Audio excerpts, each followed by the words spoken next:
Good morning, Miss Spears. How are you today? Good morning, Miss Nicole. I'm fine. Today we're here to have your pre-conference for the observation that I'm going to do in your class. Can you tell me some things that I'm going to see or some expectations you've already set up with your students? Well, you're gonna see a quiz trade. With that, that's something we've never done before, so I will have to model it. Prior to that, you're gonna see them do a KWL chart. They're gonna have to tell me the things that they know already in regards to a circle. I'm trying to think what else. We also will do a rally coach. And with that, they already know the structure because it's something that we use frequently in class. So you will not necessarily see a model for that one. And it's a total of 16 kids in the class, so we should be able to pair up evenly. Okay, I heard you say that you're going to do a quiz trade, and this is something that you've never done with the kids. How do you think they're going to respond when you give them something new? Well, as long as I give them a good model, they'll be okay with it. I mean, if they have any questions or concerns, they're not afraid to ask by far. Okay, so it seems like you have a good relationship with your kids to know, and they're responsive to you when you do bring them something new. Yes. Okay. What was on your last observation that you had? What was your area of refinement? Do you remember that? It was, what was my refinement? Standards and objectives. Okay. Standards and objectives. And what are some things you did in your lesson, in your class, or that I'm going to see that you're tweaking to ensure that standards and objective is no longer a refinement area?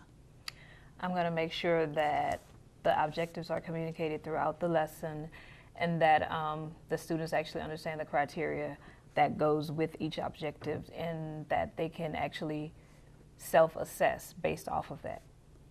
All right.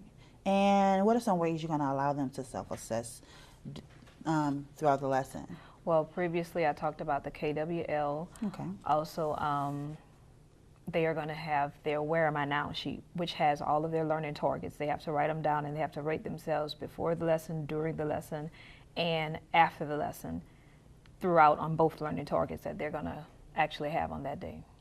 Okay. So the self-assessment is going to be the Where Are They Now, the KWL, and they're going to be self-assessing themselves in the beginning and the middle, or the beginning with, well, they're going to do it in the beginning with each one of them, which each learning target from the sheet, but they're also going to have to do it at the end of the lesson and at the end of each learning target segment. Okay. And what's going to be the actual essential learning of the lesson for the observation I'm going to be doing? Well, they're going to be, the first target they need to do is convert degrees to radians and radians to degrees. So they have to go and be able to convert in either way. And then for the second learning target, they should be able to find the length of an arc if they're given an angle. But when they get through the lesson, they're going to understand that it's not just the length of the arc they can find. They can also find the radius or the diameter. It just depends on the question. And I see you have two learning targets. Yes, ma'am. Do you think that you're going to have time in ensuring that your lesson structure and pacing is on? Well, I am hoping so. I have some things in place for if there is too little time, and I have, I can shorten some things if need be. I'll adjust as necessary. Okay.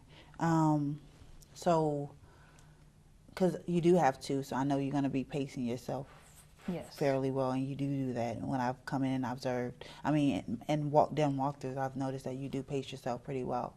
But I just want you to be mindful that, even with observation, sometimes you kind of rush it or whatever. Just make sure you give them time to think about the things that you're going to be doing and the process of actually going about these actual structures, these learning targets that you want, making sure they have clear understandings of the criteria. Are there anything that you need for me to help you with before I come and observe you? I think that we might be pretty good. Okay. So at the end of this lesson, do you see any challenges as far as student behavior? There shouldn't be any challenges in regards to behavior. The only challenge that could possibly occur is if a student is absent because they're supposed to be working in pairs as opposed to like groups of 3s or 4s. So if a student is absent, then I guess I may have to step in, or we might have to readjust the grouping structure. Okay. And knowing that your students are fairly talkative, how are you going to ensure that all of them are getting their voice heard and that one person is not taking over? Well, for me, the way I usually do that, I have a random selector. Okay. So I'll type in all the kids' names that are there, and then I'll press the button and it'll choose a kid at random. Okay. So I'm thinking you're going to be converting degrees to radians. They're going to be finding length of the arc.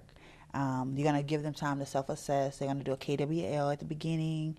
They're going to do some where are we nows in the beginning, in the middle, and the end. Mm-hmm. Quiz trade is something that's going to be new, so you're going to be modeling with them.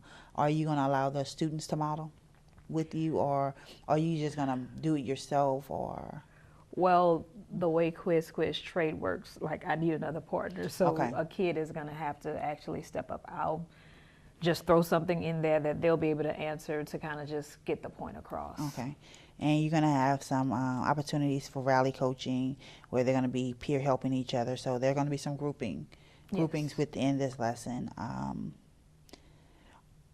I'm looking forward to seeing this lesson, Ms. Spears. I'm glad that you're coming in.